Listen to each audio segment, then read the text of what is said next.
atención, por favor. Lo siguiente.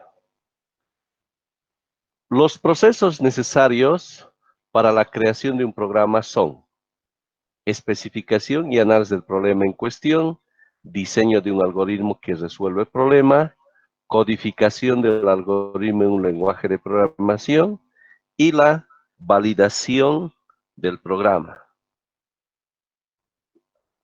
Un segundito, por favor, voy a revisar esto.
Deme un minutito, por favor, ¿ya? Por alguna razón no está dando la tableta gráfica.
Muy bien, ahora sí.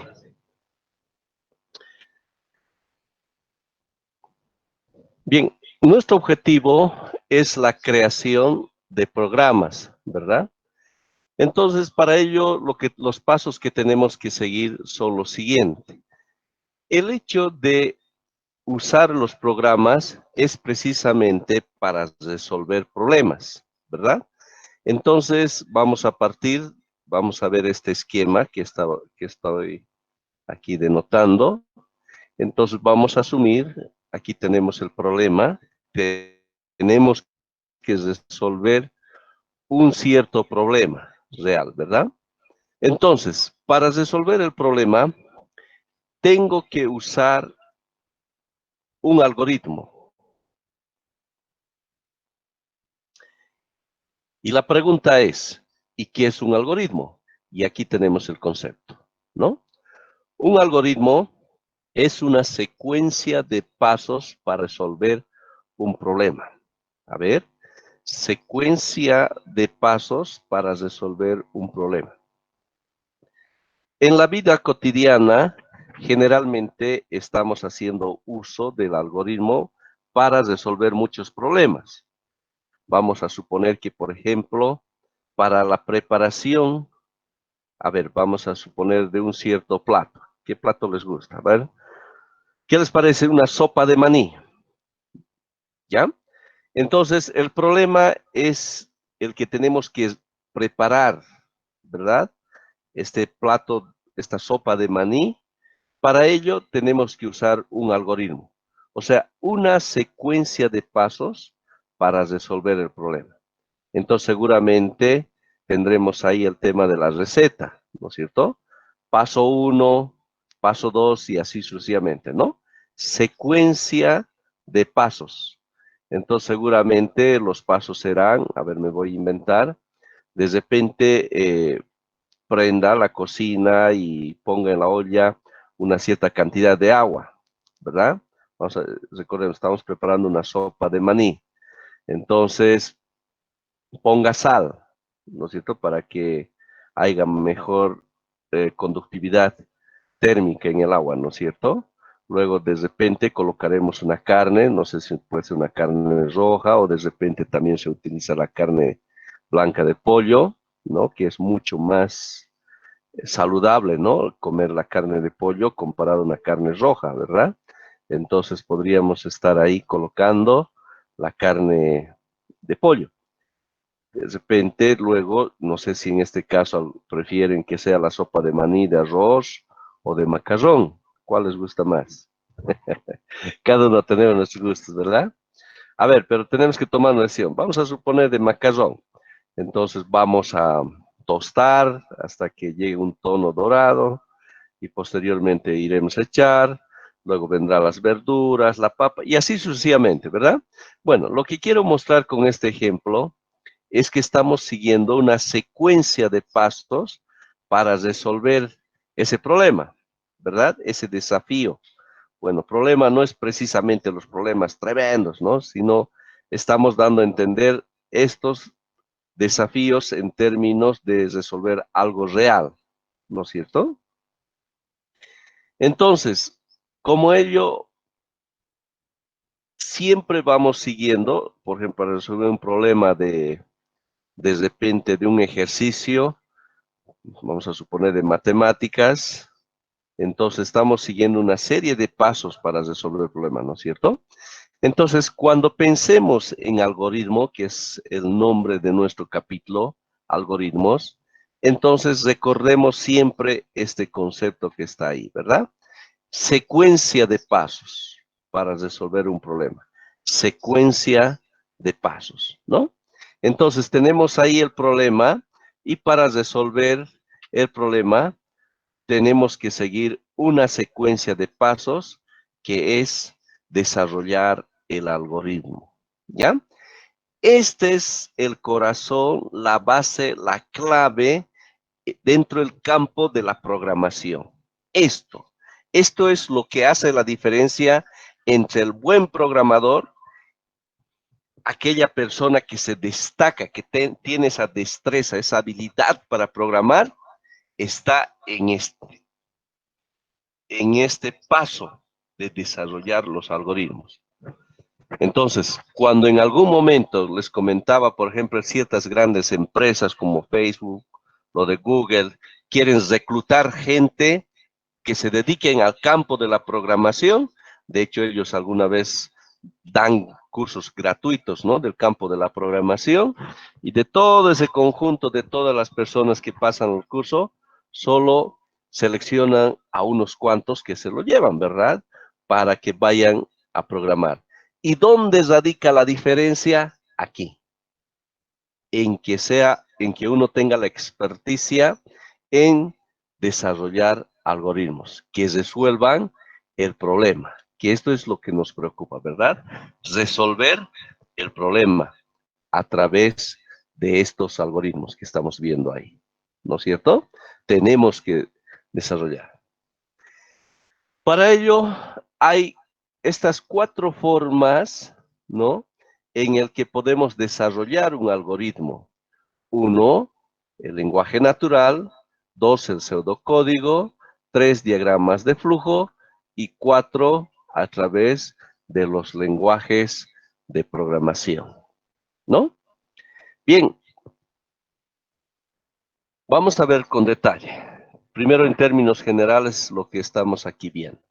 Entonces, una vez que hemos desarrollado el algoritmo, ¿no? A través de estas 4 alternativas, entonces ya viene la implementación, ¿verdad? Para resolver el problema.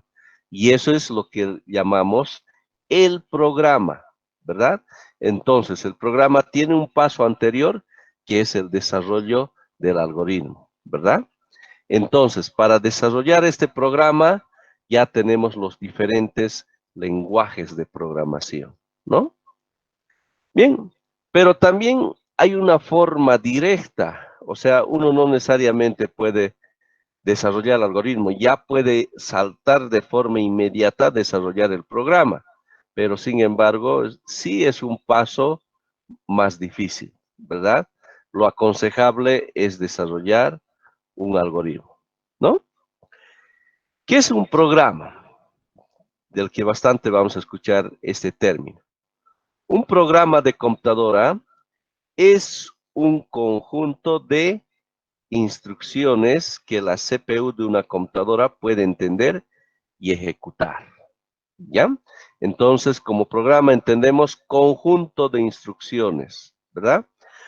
Que la CPU de una computadora puede entender y ejecutar, ¿no? Entonces, cuando nos referimos a una computadora, por todo lo que hasta ahora hemos visto el funcionamiento de una computadora, hemos visto que el microprocesador, ¿no es cierto?, donde tenemos la unidad aritmética lógica, donde tenemos la unidad de punto flotante, ¿verdad? Entonces, hemos visto que para desarrollar esas operaciones se realizan a partir de circuitos electrónicos, ¿verdad? Y hemos visto que lo único que entiende, pues son ceros y unos, los bits, ¿no es cierto? Y ahí reflejarse en términos de los bytes. O sea, solo se comprende de esa manera. Es lo que comprende la computadora, ceros y unos, ¿verdad? Entonces, nuestras instrucciones, las instrucciones que tenga que procesar el microprocesador, tendría que estar en términos de esos bits, ¿verdad? A eso es lo que nosotros lo llamamos un programa. ¿De acuerdo? Muy bien. Entonces, ahí tenemos los lenguajes de programación para desarrollar el programa mismo del que estamos hablando, ¿no? Bien.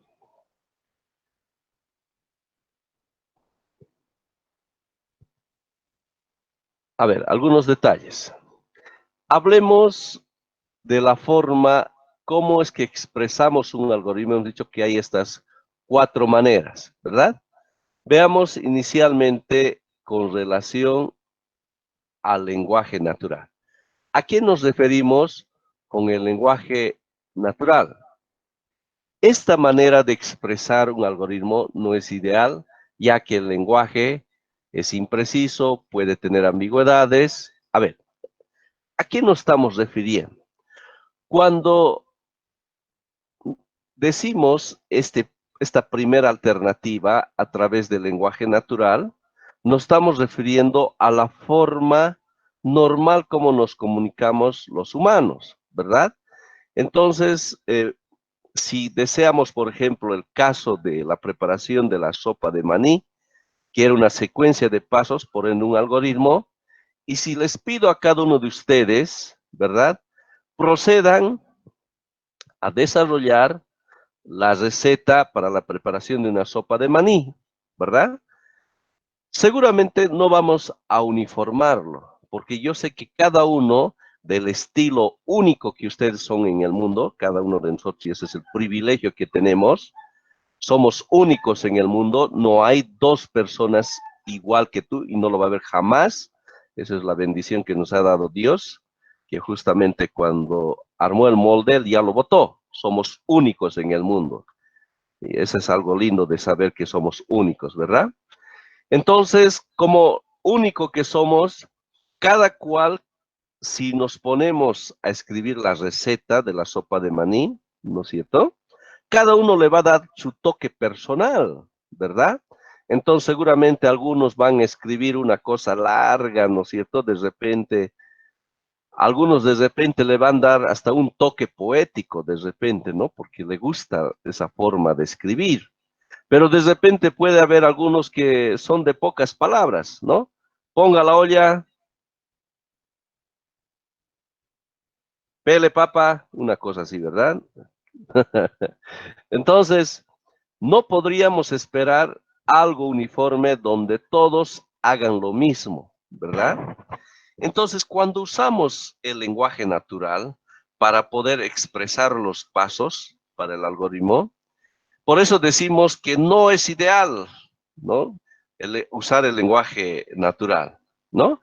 ¿Por qué? Porque primero es impreciso, puede tener ambigüedades, ¿verdad? Es típico esto, ¿verdad? Para ti que tú lo estás escribiendo está súper claro, pero para una tercera persona, y eso es lo que hay que recordar, una tercera persona que va a revisar eso, de repente algunas cosas no estén claras o de repente ambiguas, ¿no? Entonces, expresar un algoritmo a través de un lenguaje natural no es ideal, no es adecuado por esas imprecisiones, ¿verdad? Luego, es no universal, ¿no? Personas distintas describirán el proceso de manera también distintas, ¿no? Por supuesto, cada uno, ¿no? Imagínense en el mundo, ¿verdad? Eh, un chino no va a escribir lo mismo, de repente tiene otra cultura, otra forma, ¿verdad? Si les decimos que escriben su lenguaje natural, ¿verdad? Por tanto, estamos observando que el lenguaje natural no nos sirve para expresar un algoritmo, ¿no? Además que es no estructurado. La descripción no está expresada en función de componentes simples, ¿no? Entonces, por esos detalles que estamos mencionando, entonces no es conveniente un algoritmo expresar a través de un lenguaje natural, ¿ya? Entonces, qué pena, ¿no? El lenguaje natural entonces no nos sirve. Bueno, pero desde el punto de vista computacional, al ver este percance, han creado otras formas que sí son ideales, ¿no? Para poder uniformar y expresar un algoritmo para resolver un problema, ¿verdad? Entonces tenemos el segundo caso, que es el uso del pseudocódigo, ¿ya? Esta es una de las formas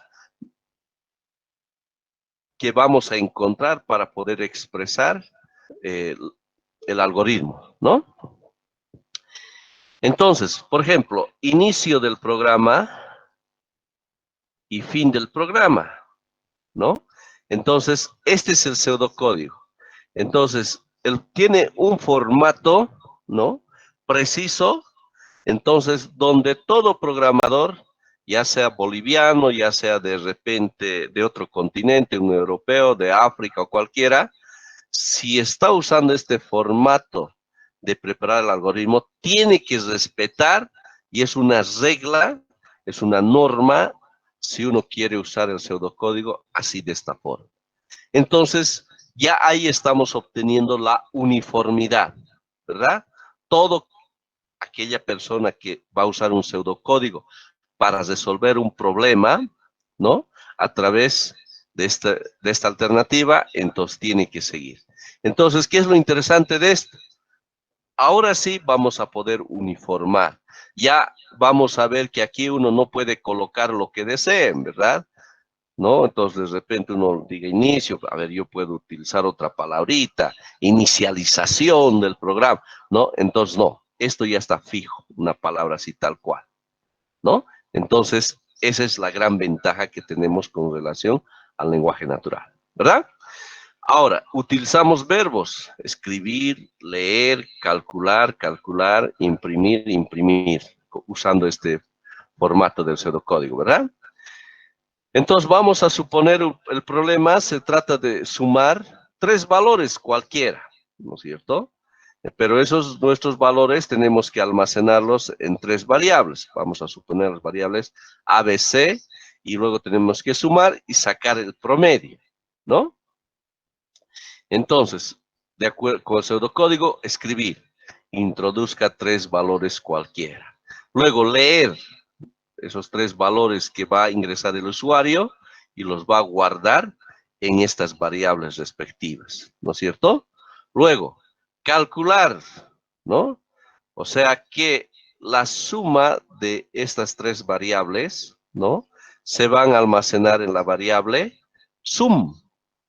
Luego, calcular, entonces el valor que hayamos sacado lo dividimos entre 3 y ese resultado lo guardamos en la variable prom, de promedio, ¿verdad? Y luego imprimir, que es la impresión de resultados. Entonces diremos imprimir, que la suma va a salir este texto y va a ser igual al valor que tenga almacenado esta variable, que va a ser la suma de estas 3 variables, ¿verdad?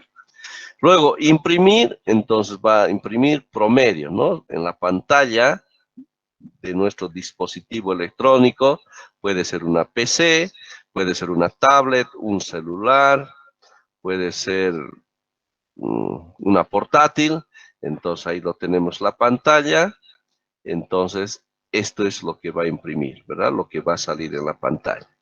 ¿Está bien? Entonces, con el pseudocódigo, de esa forma expresaríamos el algoritmo. ¿De acuerdo? Muy bien. Esa es la segunda forma. Tenemos la tercera forma, que es a partir de los diagramas de flujo. ¿Ya? Entonces, ¿cómo va? Usando los diagramas de flujo. El mismo problema que es encontrar el promedio de 3 valores, ¿no? Entonces, el formato nos dice el inicio del programa y el final del programa, ¿no? Entonces, observamos que en el caso del diagrama de flujo, ¿no? Y precisamente aquí hay 2 palabras claves, ¿verdad? Diagrama y flujo. Cuando estamos usando esta palabra diagramas, entonces estamos utilizando estas figuras, que los conocemos, el rectángulo y estas, representan algo cada cual, ¿verdad? En este caso, la forma que representa esto, está representando el inicio o bien el final de un programa, ¿verdad? Entonces, vamos a recordar que en todo programa, y eso siempre vamos a enfatizar, tiene que seguir 3 pasos. Uno, lo que es el ingreso de datos. Luego, segundo paso, el proceso. Y tercer paso, la salida de resultados. Todo programa, por lo general, tiene esos 3 componentes. Ingreso de datos, ¿ya? Ingreso de datos. El proceso mismo, ¿no? Con los datos que hemos ingresado y salida de resultados. Ingreso de datos, proceso y salida de resultados. ¿Está bien? Muy bien. Entonces, estos 3 componentes lo vamos a encontrar aquí dentro del pseudocódigo, ¿verdad? El ingreso de datos, aquí está, ¿verdad? Este primer componente. El proceso, aquí está, ¿no? De calcular la suma y el promedio. Y la salida de resultados, ahí está el tercer componente, ¿no? De la misma forma, vamos a encontrar aquí, en el diagrama de flujo, ¿no? Vamos a encontrar este primer componente, que es el ingreso de datos, el proceso, y esto va a representar la salida de resultados, los 3 componentes que hemos mencionado, ¿no? Entonces, ingreso de datos, el usuario, aquí le estamos diciendo, y esto es lo que le caracteriza dentro del diagrama de flujo, esta muesca dentro del rectángulo, que significa ingreso de datos, y que los ingresos de datos, o los datos que va a ingresar el usuario, entonces se guarden en la variable A, B y C respectivamente, ¿verdad? Ingreso de datos. Y luego, una vez que hemos ingresado los datos, entonces sumamos esos datos y lo almacenamos en la variable sum, ¿verdad? Entonces ese resultado anterior lo usamos y lo dividimos entre 3 y ese resultado lo guardamos en la variable prom, ¿no? Y eso es el proceso. Ahora, la salida de resultados, entonces vean, la forma que tiene el bloque para la salida de resultados es otra, ¿no es cierto? Entonces, si vemos esta figura, entonces ya nos damos cuenta de que se trata de una figura que significa salida de resultados en la pantalla, ¿verdad? Entonces va a salir en la pantalla sum y este resultado y el promedio, ¿verdad? Entonces, en el diagrama de flujo, estamos utilizando estos diferentes bloques que representan algo. Y cuando usamos la palabra flujo, flujo significa un movimiento, ¿no es cierto?, de una fuente hacia un destino. Y nada mejor que representarlo eso a través de una flecha, ¿verdad? La punta de la flecha representa hacia dónde estamos apuntando, ¿no es cierto? Hacia dónde es nuestro inicio y dónde es nuestro punto final, ¿verdad? Eso es muy importante, ¿verdad? Es muy diferente colocar la flecha así que colocarlo de esta otra forma, ¿verdad? Entonces, eso significa lo siguiente, que primero vamos a ejecutar esto y luego vamos a proceder, ¿no es cierto? Este es el inicio y esta es la segunda etapa, ¿verdad? De los pasos que tenemos que seguir. Y así sucesivamente, ¿no?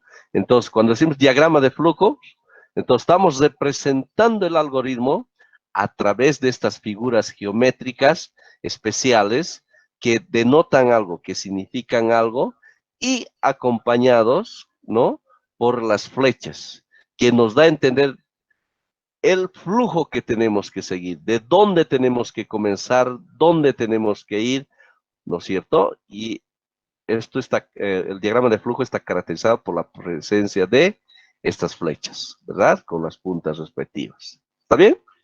Entonces, la tercera forma de poder expresar el algoritmo es a través de los diagramas de flujo. Bueno, pero también tenemos el cuarto proceso, que es a partir de los lenguajes de programación, ¿no? Bueno, y nos estaremos preguntando, ¿y qué son los lenguajes de programación? ¿No? Los lenguajes de programación se clasifican en lenguaje de máquina, de bajo nivel y de alto nivel, ¿no? A ver, ¿a qué nos referimos con ello? El lenguaje de máquina, la palabra misma máquina, ¿verdad? Y lo que tenemos nuestra computadora internamente es una máquina. Y hasta ahora hemos visto que nuestro lenguaje de máquina o nuestra computadora, solamente si uno quiere comunicarse de forma directa con el lenguaje que utiliza nuestra computadora, tendríamos que utilizar ceros y unos. Es lo único que entiende el microprocesador, si recordamos, ¿verdad? Ceros y unos. Entonces, el lenguaje de máquina está representado con ceros y unos, que es lo único que puede entender nuestra computadora, ¿no?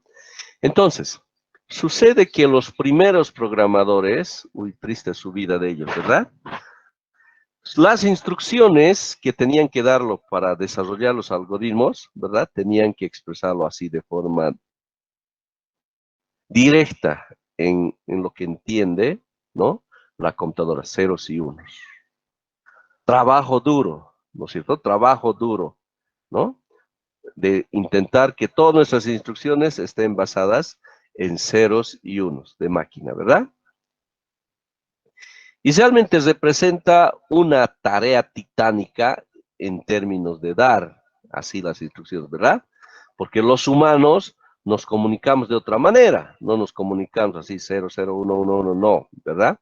Entonces, como nosotros al final somos los usuarios, entonces tiene que haber alguna otra forma que yo, con lo que estoy acostumbrado, pueda dar las instrucciones, ¿no es cierto? Y me pueda entender la computadora. Y es por eso que aparecen los lenguajes de bajo nivel o lo que se llama el ensamblador, ¿ya? ¿A qué se refiere eso del ensamblador? A ver, aquí está, más o menos, en el formato de un ensamblador, ¿verdad? Por ejemplo, tenemos algunas palabras medio conocidas, push, ¿verdad? Ex, una cosa así, que es una aproximación a nuestro lenguaje humano. Repito, una aproximación a nuestro lenguaje humano, ¿verdad? Entonces, en ese entonces, las personas se han preocupado, no podemos estar programando poniendo puros ceros y unos, ¿no es cierto? Eso está difícil. Entonces tenemos que intentar usar una forma de expresar a través de cómo nos comunicamos los humanos, ¿no? Y hay el primer intento, es precisamente este lenguaje ensamblador como estamos viendo, ¿verdad? Pero tiene todavía sus complicaciones, ¿no? Si ha hecho el intento y se felicita, sí, pero que se parezca así propiamente al lenguaje humano, no, ¿verdad? Entonces, ha sido el primer intento de acercamiento, ¿ya? A ver, algunos aspectos a destacar.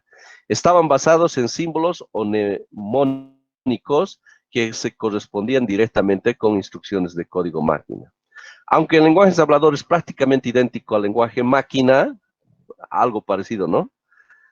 Para crear un programa que sea ejecutado por el procesador, se requiere un proceso de traducción o compilación. Ajá. A ver, ¿a qué se refiere traducción o compilación? Miren, aquí está la explicación. Miren, un programador, ¿no es cierto? Primero va a desarrollar, hemos dicho, el algoritmo a través de las 4 alternativas que estamos viendo, ¿verdad? Pero el programador en cierto momento va a tener la necesidad de llevarlo a un lenguaje de programación. Y la forma de escribir un lenguaje de programación es lo que lo vamos a llamar el código fuente, ¿no? Pero el microprocesador, como ya hemos visto, lo único que puede traducir o comprender es el lenguaje de máquina, ceros y unos, no hay más. Entonces, ¿cómo es que a través del lenguaje que usamos los humanos pueda trasladar a lo que es un lenguaje de máquina? Pues aquí está lo interesante. Son lo que se llaman los compiladores, que son también un programa que lo que hace es llevar, ¿no?, el código fuente que nosotros hemos especificado, llevarlo al lenguaje de máquina. O sea, lo que hace es una especie de traducir, ¿ya? De llevarlo, lo que de repente, a ver, una palabra input, por ejemplo, ¿no? Es conocida en nuestro caso en el inglés, ¿no es cierto? Y de hecho vamos a ver que casi el 100% de los lenguajes de programación están basados en el inglés, ¿no? Entonces, input, por ejemplo, ¿no? Ya sabemos, es ingreso. Entonces, este input tenemos que traducirlo en términos de ceros y unos, que es lo que entiende el microprocesador. Y ahí entra lo que es el compilador, ¿ya? Entonces, para lo que es un lenguaje ensamblador, requiere de un proceso de traducción o compilación, ¿no es cierto? En general, los programas encargados de traducir de un lenguaje de programación a otro se les denomina compiladores, y todos ellos trabajan de forma similar. En el caso del ensamblador, la traducción es del lenguaje ensamblador a lenguaje máquina, ¿verdad? El desarrollo de programas en ensamblador requiere un conocimiento, este es el detalle, ¿no? Un conocimiento en detalle de la arquitectura del procesador y una meticulosidad extrema a la hora de decidir qué instrucciones y datos utilizar. Al trabajar con el lenguaje máquina del procesador, la comprobación de errores de ejecución es prácticamente inexistente. Si se ejecuta una instrucción con operandos incorrectos, el procesador los interpretará tal y como estipula su lenguaje máquina, con lo que es posible que la ejecución del programa produzca resultados inesperados, ¿no? Entonces, es como que aquí nos estamos saltando de forma directa en términos de desarrollar los pasos para poder resolver el problema. ¿Y qué tal si te equivocaste algo? Entonces todo tu programa podría estar mal, ¿verdad? Es el riesgo, ¿verdad? Muy bien, entonces ahí tenemos el caso del ensamblador, ¿no? Entonces estamos con los lenguajes de programación. De máquina, el de bajo nivel o ensamblador. Y vienen al final los lenguajes de alto nivel, ¿verdad? Alto nivel. Por ejemplo, estamos hablando del lenguaje Pascal, C, Java, COBOL, ¿no es cierto? El lenguaje que usamos en la Hewlett Packard, que vamos a verlo. Visual Basic, Delphi, ¿verdad? Todos estos son los llamados lenguajes de alto nivel. ¿Y por qué reciben este nombre de alto nivel? Porque son los que realmente ya se aproximan a lo que es el lenguaje humano, ¿verdad? Entonces, a ver, las personas se expresan utilizando un lenguaje con muchas palabras. A ver, esto está interesante. Cuando dos personas, por ejemplo, un chino y un boliviano, se quieren comunicar, ¿verdad? El chino tiene su propia forma de decir hola, ¿verdad? Entonces también hola, ¿no? En nuestros diferentes idiomas, pero queremos decir lo mismo, ¿no es cierto? Entonces, así como tenemos lenguajes en el mundo, también hay lenguajes, ¿no es cierto?, para poder dar instrucciones a la máquina de algo, ¿verdad? Pero necesitamos un compilador para traducirlo. O sea, todos los lenguajes de programación, todos los lenguajes de programación requieren de un compilador. Requieren llevarlos sí o sí al lenguaje de máquina, porque hemos visto que nuestra computadora solo entiende ceros y unos, no entiende más, ¿no es cierto? Entonces, cualquier lenguaje de programación que estés utilizando, que utilicemos, entonces necesita traducirse, ¿verdad? ¿Y cuánto hay hasta ahora en lenguajes de programación? Miren, para escoger algo más de 2.500 lenguajes de programación. Miren, tenemos para escoger esta cantidad, todos con el mismo propósito, ¿verdad? Tratar de hablar con un equipo en su propio lenguaje sería como tratar de hablar con los amigos utilizando el código Morse. Se puede hacer algo, pero ¿para qué? ¿No es cierto? Es una forma, entonces, de uniformar esta comunicación, los diferentes programadores, ¿verdad? Hoy en día, con la globalización, pasa lo siguiente. De repente, alguien en Estados Unidos esté elaborando un cierto programa, ¿verdad? Entonces, esta persona puede acudir a diferentes países, ¿no es cierto? Especialmente por el tema económico. De repente aquí se les paga harto a los programadores, digamos, en Estados Unidos. Entonces, ¿qué mejor de repente contratar otro personal en otros países donde les pagas, qué sé yo, la 10ª parte o la 5ª parte de lo que tú pagarías a un programador en tu país? Eso también es un negocio fuerte, ¿no? Yo, como en algún momento los comentaba, conocí a unos amigos que se fueron a Santa Cruz, y ¿no es cierto? Y han logrado tener esta conexión con una empresa en Estados Unidos de un software estructural. Entonces ellos programaban la parte de los módulos, ¿verdad? Entonces ellos, una vez que terminaban su parte, entonces enviaban a Estados Unidos, y ellos lo que hacían era encapsular, ¿no es cierto?, todos los módulos de las diferentes partes del mundo, ¿verdad? Y de ahí, bueno, salía a la venta lo que era el programa principal.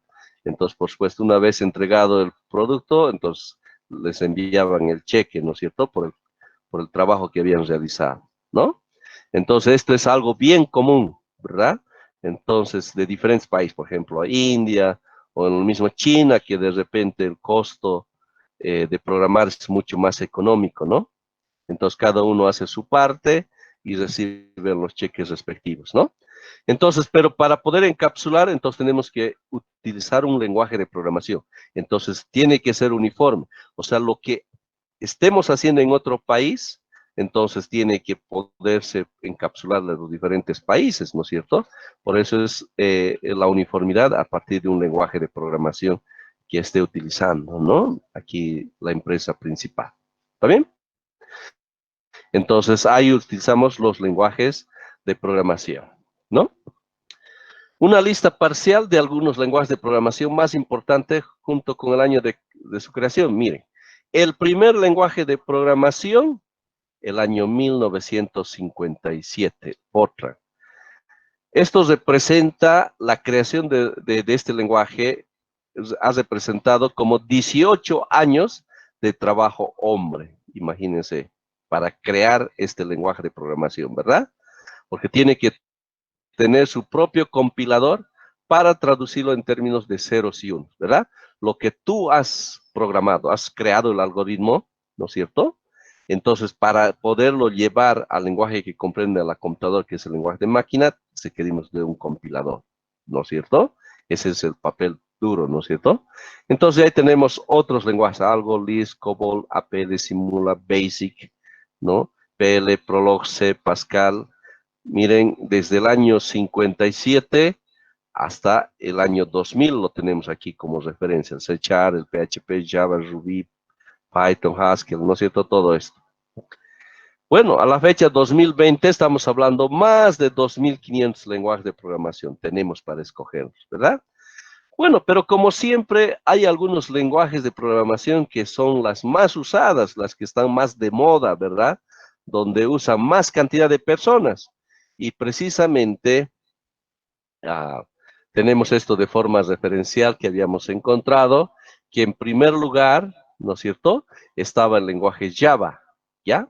Que más o menos alcanza por este orden del 18%, ¿no?, de la población mundial. Y luego, en segundo lugar, el lenguaje C, 17, casi por un poco, ¿no?, de diferencia entre ambos. Luego, este otro lenguaje, Objective, que tenemos, 9.8, el C++, el C#, PHP, Python, el Visual Basic, Perl, y así sucesivamente, ¿no? Y con sus respectivos porcentajes. Y seguramente está hasta los 2500 lenguajes de programación. ¿Está bien? Entonces, Java es el más usado, ¿no? Entonces, un lenguaje de programación actúa como un traductor entre el usuario, ¿no es cierto? Aquí tenemos el usuario y el equipo, que es la computadora, ¿verdad? Entonces, de forma intermedia está lo que es el lenguaje de programación, ¿no es cierto? En lugar de aprender el lenguaje nativo del equipo, imagínense si no habría lenguaje de programación, ¿qué tendríamos que estar aprendiendo? El lenguaje de máquina, ¿verdad? Ceros y unos. Realmente eso sería terrible, terrible. Y da pena, ¿no? Los primeros programadores, cuando no habían los lenguajes de programación, pobres de ellos, ¿no? Sus programas tenían que eh, elaborarlo en puros ceros y unos, ¿no? Directamente. Imagínense la cantidad de tiempo que uno gastaría, ¿no? Entonces, se puede utilizar un lenguaje de programación para dar instrucciones, ¿no? ¿Qué es lenguaje de programación? Entonces, para dar instrucciones, ¿verdad? Entonces, sabemos que la computadora no es algo inteligente, nada, la computadora, lo único que la computadora hace es recibir instrucciones. Nada más es lo que hace una computadora, ¿verdad? Entonces, a través del lenguaje de programación, damos instrucciones al equipo de un modo que sea más fácil de aprender y entender. Un programa especializado, conocido como el compilador, toma las instrucciones escritas en el lenguaje de programación y ¿qué hace? Las convierte en lenguaje de máquina, ¿no? Entonces, el compilador.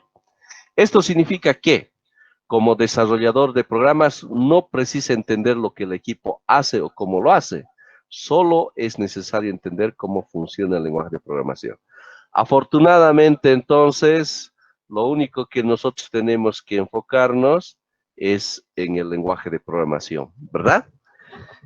Eso es lo que tenemos que dedicarnos. ¿Ven? Muy bien. Entonces, volviendo aquí. Nosotros como programadores, una vez que hayamos elaborado lo que era el algoritmo respectivo, ese algoritmo, ¿no es cierto? El algoritmo lo llevamos a un código fuente usando un cierto lenguaje, ¿no? Tenemos 2500 lenguajes de programación para escoger. Y cada lenguaje tiene su compilador para trasladar, convertirlo en términos de ceros y unos, que en realidad es lo que puede entender el microprocesador. ¿Está bien? Bien, entonces, ahí tenemos, estamos viendo los lenguajes de alto nivel, ¿verdad? Que tiene una aproximación al lenguaje, ¿no? Humano. Entonces, el algoritmo no puede solamente elaborarlo como pseudocódigo, también directamente puedes llevarlo como un lenguaje de programación, ¿verdad? A ver, veamos. Vamos a ver un ejemplo. A ver, en Visual Basic, que es un lenguaje de alto nivel. ¿Ve? Y el mismo ejemplo que hemos estado viendo, ¿no? Encontrar la suma y el promedio de tres valores. Mire.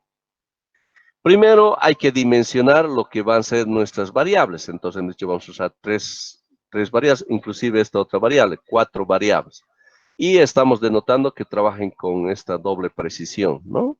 Entonces, ese es el formato que tiene este lenguaje Visual Basic. Primero dice inicialice o déles una memoria para las variables que vamos a utilizar. Luego, miren, input, box, ¿son palabras conocidas? ¿Son palabras que se asemejan al lenguaje humano? Sí, ¿verdad? Ya hemos dicho, todo está en términos del inglés, ¿no es cierto? Input, ingreso, box, caja, como que un cajetín de ingreso de algo, ¿verdad? Y precisamente el Visual Basic lo tenemos ahí. Entonces tenemos nuestro cajetín, ¿no es cierto? Y como son 3 variables, entonces nos va a aparecer un cajetín así, 3, ¿verdad? Entonces aquí va a estar parpadeando, esperando de que ingresemos un cierto valor. Ingresamos y enter y ya está, y así sucesivamente, ¿no? Entonces eso nos permite este comando input box en este lenguaje de programación Visual Basic, ¿verdad? Y lo que es cadena, entonces lo que va a salir, ¿no es cierto? Como un texto, el valor A. Uno puede escribir lo que desee, ¿verdad? Aquí el valor B. Por aquí valor C, ¿no? Y se van a guardar el valor que ingresa el usuario, se va a guardar en la variable A. El valor que ingresa el usuario se va a guardar en B y así sucesivamente. Luego, ¿qué va a hacer? Va a sumar estos 3 valores, va a dividir entre 3 y el resultado lo va a guardar en esta variable prom, ¿no? De promedio. Y va a salir, y aquí está también otro comando, que está compuesto de 2 palabras, ¿no es cierto? MSG, que viene de mensaje, y box de caja, ¿verdad?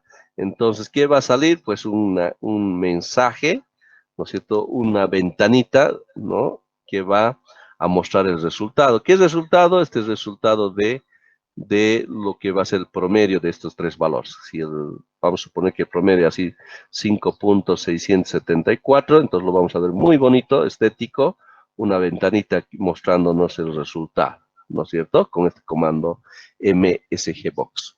Ahora, miren, el lenguaje de programación entonces tiene su propio formato, ¿no? Como estamos viendo, se asemeja bastante al lenguaje humano, ¿no? Pero esto no nos entiende. Todo esto no nos va a entender la computadora de forma directa. Entonces, ¿qué necesitamos? Entonces, Visual Basic también tiene su propio compilador. Entonces, todas estas instrucciones que hemos elaborado, que es para nosotros el algoritmo, si directamente lo hemos escrito en el lenguaje, y el compilador entonces lo traslada en términos de ceros y unos, ¿verdad? Entonces, todas esas instrucciones se van a convertir en ceros y unos, y eso recién nos va a entender lo que va a ser el microprocesador. ¿Está bien? Entonces, uno puede, el algoritmo tiene estas 4 alternativas, ¿no?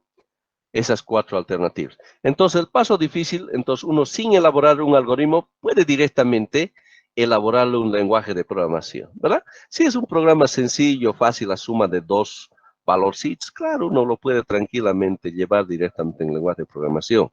Pero vamos a ver que hay ciertos problemas bastante complejos que sí o sí requieren que elaboremos previamente un algoritmo, ¿no es cierto? Y de ese algoritmo recién lo traslademos a un lenguaje de programación, ¿verdad? Del algoritmo recién traslademos a lo que va a ser a un lenguaje de programación, ¿no es cierto? Y a eso lo llamamos código fuente dentro del lenguaje de programación. ¿Está bien? Muy bien, entonces, ¿cuál les ha gustado más? ¿En cuál de estos 4 ustedes se animarían a elaborar su algoritmo? Recordemos, tenemos el lenguaje natural, de hecho hemos dicho que esto está desechado, no nos sirve dentro del campo computacional. Tenemos el pseudocódigo y tenemos el diagrama de flujo o directamente a partir a un lenguaje. La decisión tendría que estar entre un pseudocódigo y un diagrama de flujo. ¿Cuál les gusta más?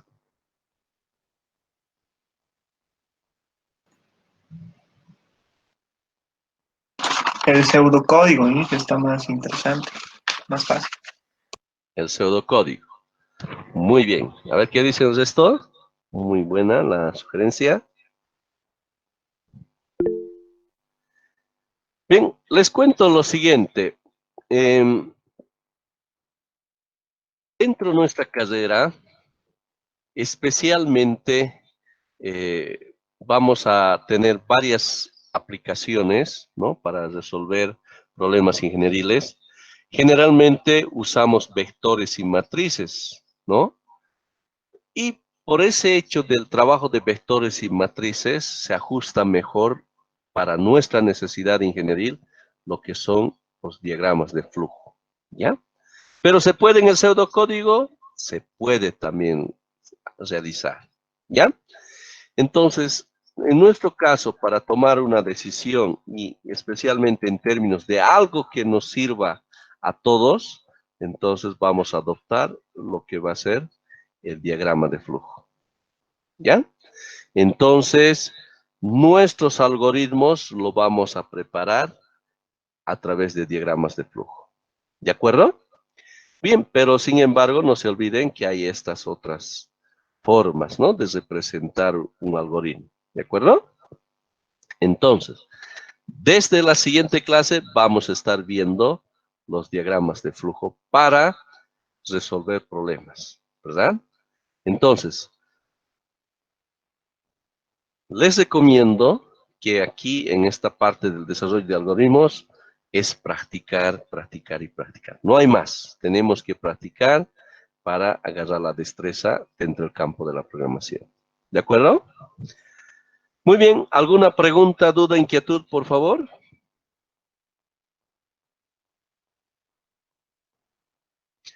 Muy bien. Hay una pregunta. En cuanto a lenguajes de programación, ¿vamos a usar? Sí. Y de hecho, vamos a tener el privilegio de no solo usar uno, sino vamos a tener el privilegio de utilizar hasta 3 inclusive, ¿ya? Vamos a utilizar, en primer lugar, la aplicación, lo que va a ser el lenguaje PPL que utiliza la Hewlett Packard, la HP Prime, ¿ya? Entonces, para poder agarrar la destreza. Luego vamos a ver el Visual Basic y vamos a ver el Delphi, ¿ya? Entonces, tienen esas 3 alternativas para compararlos y tomen la decisión cuál es lo que más les gustaría, ¿de acuerdo? Precisamente, y también les había comentado lo siguiente, ¿verdad?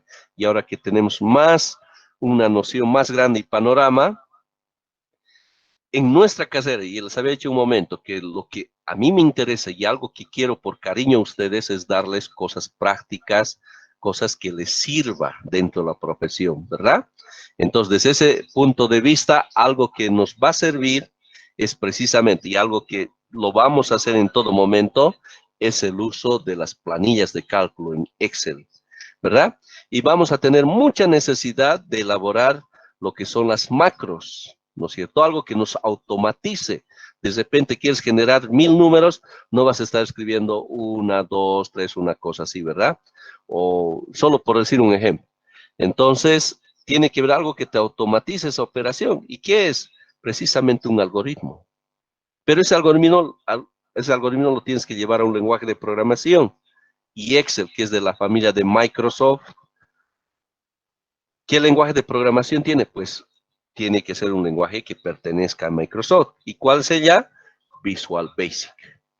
Visual Basic, ¿no? Es por ello que vamos a enfatizar en Visual Basic, entonces algo que les va a servir, ¿ya? ¿Alguna otra pregunta más, por favor? Muy bien, y veo que una mayoría se han inclinado por el diagrama de flujo. Muy bien, es ya algo que nace, ¿no es cierto? Es mucho mejor, más visible, algo que nos viene bien como ingenieros. Muy bien, les agradezco, queridos estudiantes, por su atención. Como siempre, es un placer compartir con ustedes. Tengan una preciosa tarde, muchas bendiciones y nos estamos viendo la próxima clase. Muy buenas tardes.